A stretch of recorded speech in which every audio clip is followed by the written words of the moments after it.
Islam itu adalah agama penyempurna dari agama-agama sebelumnya, dalam hal ini termasuk kekristenan. Gun to your head, you had to be part of a religion today, not Penuelism. Which religion? Islam. I think the way Islam is run in South Africa, I think it's the number one religion that would help so many Black African families.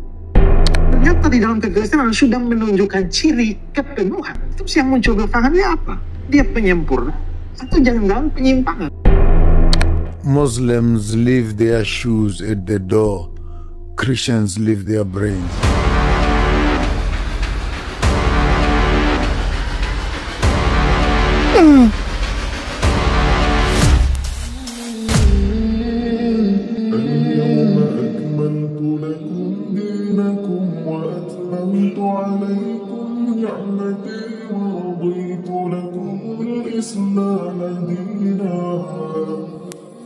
Allah sudah tegaskan dalam Al-Quran bahwa Islam sudah sempurna sebagai sebuah agama dengan ajaran dan aturan hidup yang akan menyelamatkan manusia hingga akhir zaman. Jelas, tegas, dan final.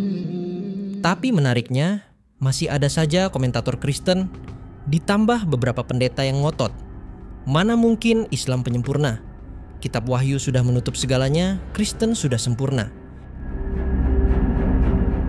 Islam itu adalah agama penyempurna dari agama-agama sebelumnya, dalam hal ini termasuk kekristenan. Wahyu progresif itu kan harus final. Wahyu ini kan penutup dari perjanjian baru, penutup dari Alkitab. Kalau memang dia belum sempurna, nggak mungkin ditutup dengan perkataan ini. Sehingga klaimnya beberapa polemikus Islam mengatakan bahwa dalam konteks Wahyu, kekristenan itu masih perlu disempurnakan oleh agama yang akan datang. Itu gugur dengan penutup dari Alkitab itu sendiri. Jadi kita tidak bisa menerima bahwa Islam itu adalah agama penyempurna, apalagi kekristenan, karena memang kekristenan itu sendiri seperti yang Pak Esa sampaikan sudah final. Benarkah Kristen sudah sempurna sebagai ajaran yang akan menyelamatkan kehidupan manusia hingga akhir zaman? Ilmuwan legendaris Albert Einstein pernah nyeplos, ilmu tanpa agama lumpuh, agama tanpa ilmu buta. Artinya, agama sejati nggak boleh kosong dari logika. Ia harus punya akidah yang jelas dan tidak bertabrakan dengan akal sehat manusia, karena akal itu sendiri adalah anugerah dari Sang Pencipta. Bahkan, akal polos seorang anak kecil seperti yang kita lihat di video ini kadang lebih jernih dalam menangkap kebenaran dibanding orang dewasa yang pikirannya sudah penuh debu kepentingan. Where's Jesus? As Jesus grew up, he learned more and more about God.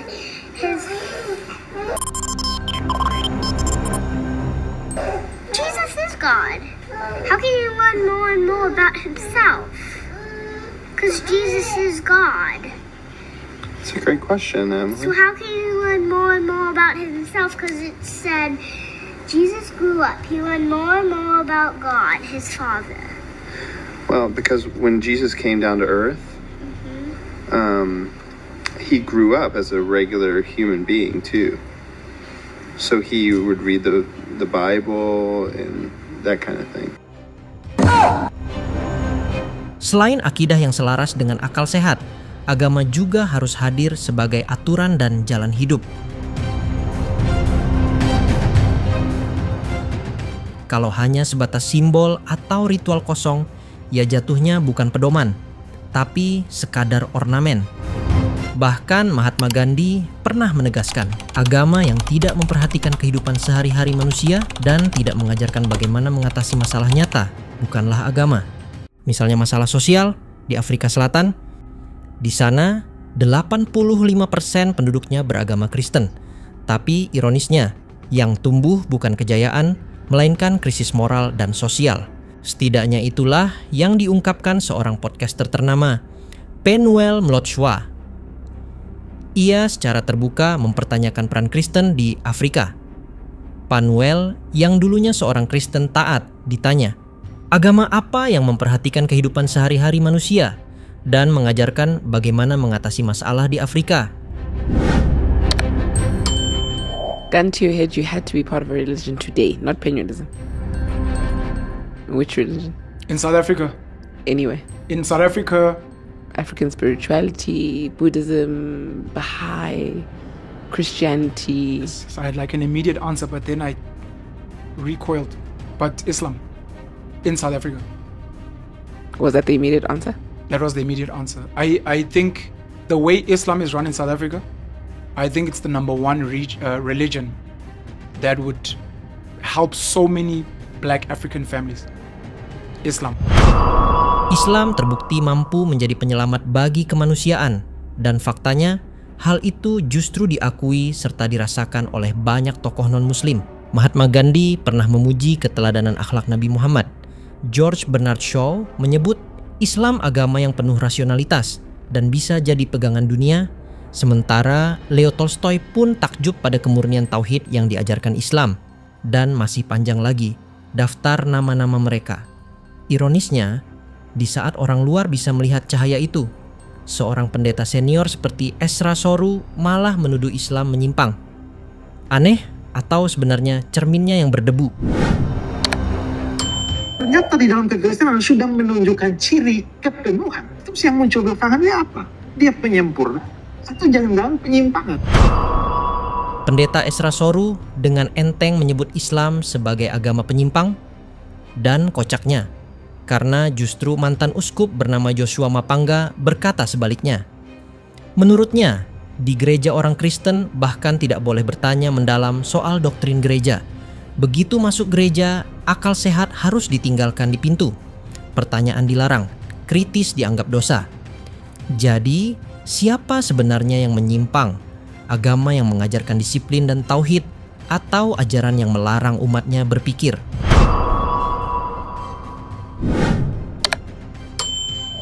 Hence you find that the whole professional doctor, when he enters the church, he puts his brains at the door. That Muslims leave their shoes at the door, Christians leave their brains. When they enter, yeah, Muslims leave their shoes, Christians leave their brains at the door. Because once you enter a church, you're not allowed. You can't think anymore. You can't question. You can't question anything. Dilarang berpikir, cukup imani saja. Itulah yang kerap terjadi di mimbar gereja. Kritis dianggap sesat, bertanya dianggap dosa. Bagi Penuel, semua ini bukan sekadar masalah teologi, tapi persoalan sosial yang saling terkait. Akar masalahnya adalah kekosongan moral dan spiritual yang hanya bisa diisi dengan kebangkitan nilai dan identitas. Dalam pandangan mereka, Islam hadir bukan sekadar agama, tapi jalan hidup yang menuntun pada disiplin pribadi, kohesi sosial, harga diri bangsa, dan yang lebih penting, sebuah solusi yang begitu indah. Islam. There are so many things about it that are so beautiful. There's problems in certain parts of the world, but in the South African context, number one for a lot of guys, things like polygamy, and it's practiced clean. It's not now whatever. The idea of women who are still old school women, nurturing the kids and generally stay at home, submit, what. The guys are head of the house. Muslim men in South Africa go out to go and hustle for their families, and they build. They pray 5 times a day. They don't drink. Alcohol is a huge problem in our country. They disciplined. They work together. I think Christianity in South Africa is too relaxed. It's too liberal. Islam is dope. I almost recalled because I thought of Judaism. But then I thought of, even things like how beautiful our black women are. A game changer. One of the things next to alcoholism we don't speak about is sexualization and casual sex. I think it's one of the drugs that's actually part of our downfall. The idea of covering the majority of black women would take away all of those things. We'd probably have to watch porn or whatever. But you cover black women. Now all your carnal desires are shut down. And you can focus because the women are covered. All of a sudden you just have to respect them.